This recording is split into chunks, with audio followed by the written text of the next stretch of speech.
In Cairo, every stone whispers secrets of the past. Beneath the bustling streets, the apartment blocks, and the laughter of children lie forgotten graves and unmarked tombs. Sometimes the dead remember. This is the tale of a family who unearthed what should have remained buried. A warning whispered by locals: never build where the dead once slept. Omar and Layla's dreams had finally come true. After years of scrimping and saving, they purchased their own apartment in a quiet district near Heliopolis. The building was old but spacious, its stone walls exuding the coolness of ages past. Their children, Mariam and Youssef, raced from room to room, their excited giggles echoing through the halls. This was their fresh start, their new beginning. But Cairo apartments come with their quirks. The wiring hummed with an eerie cadence. Pipes groaned in the dead of night. Layla's keen eye caught faint cracks snaking along the tiled hallway floor, as if something beneath was pushing upward. Omar, ever the pragmatist, dismissed her concerns. "It's nothing," he assured her. "Old foundations. We'll fix it during the renovation." The renovation began swiftly. Workers tore down a wall to expand the kitchen, and that's when they made the first chilling discovery. Beneath the tiles lay soil dark, almost black, and nestled within, bones. Human bones. A worker stood frozen, a skull cradled in his trembling hands. Dust cascaded from its hollow eye sockets. Layla's sharp intake of breath pierced the silence. The foreman's face drained of color. Omar's irritation flared. "This city is built on graves," he snapped. "Maybe it's ancient, maybe it's nothing. Cover it, seal it, and don't breathe a word to Mariam or Youssef. We don't want to frighten them." The workers reluctantly complied. The skull was reburied, the floor cemented over, and the family pretended never happened. But the house remembered. On the first night after the renovation, Layla jolted awake. A faint scratching, like fingernails on stone, emanated from the hallway. She held her breath, straining to listen. Then came the knocking slow, measured, from beneath the floor.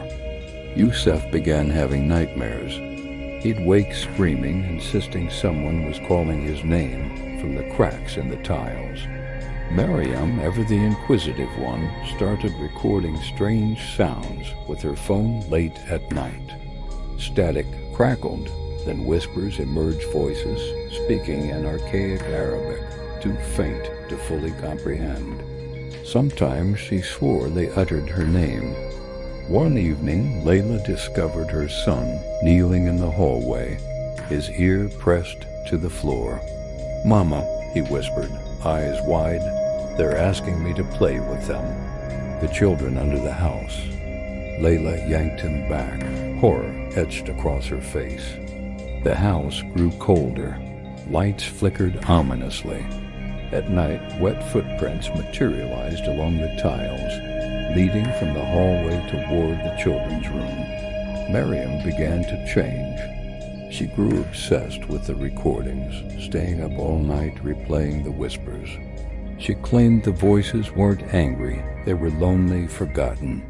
But sometimes, she admitted in hushed tones, they sounded hungry. One night, while Omar worked late, Layla awoke to a smell damp earth and decay.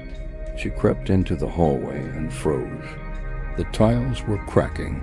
From the center of the hallway, dark soil pushed through, like fingers clawing upward. Her scream pierced the night, waking Mariam and Youssef. But when Omar arrived, the cracks had vanished. The floor looked untouched. "You're exhausted," Omar soothed, rubbing her shoulders. "We buried bones, yes, but the dead don't rise. This is just stress." But Layla knew better. Cairo's elders had always warned, disturb the graves of the forgotten.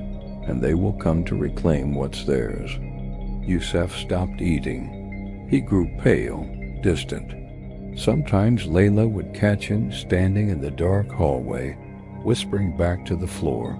One dawn, Miriam found her phone had recorded by itself hours of static, then a child's laugh, followed by dozens of voices, layered, chanting in Arabic.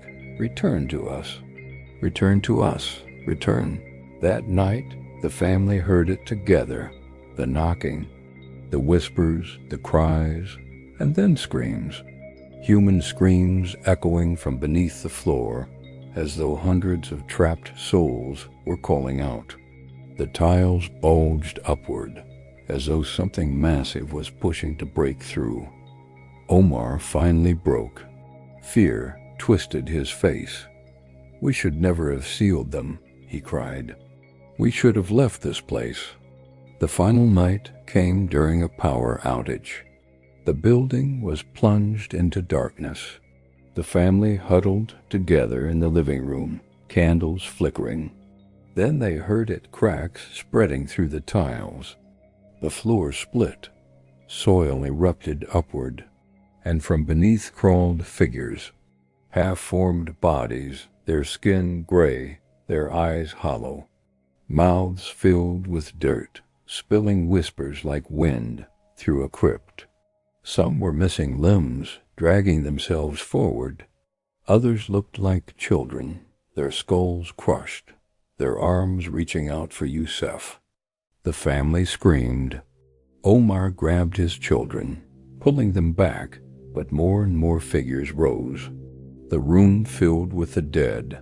Layla swore she saw their apartment transform, the walls flickering with shadows of tomb walls, hieroglyphs and broken coffins, as if their home was no longer an apartment but a grave. The last thing Miriam recorded on her phone was her own scream, followed by the sound of dozens of hands dragging across tiles. Neighbors reported strange noises that night, but when police arrived, the apartment was silent, perfectly intact. No cracks in the floor, no bones. The family was gone. Every trace of them vanished. The apartment was locked, abandoned. To this day, no one stays there for more than a month. Tenants say they hear knocking at night, whispers in the walls, and sometimes children laughing beneath the floorboards. Egypt is a land of layers. Every street hides secrets, every home built on the bones of forgotten centuries. So when you hear strange knocks beneath your floor at night, don't answer, don't listen, and whatever you do, don't dig, because the dead may be closer than you think. Thank you for listening. I hope you enjoyed that story.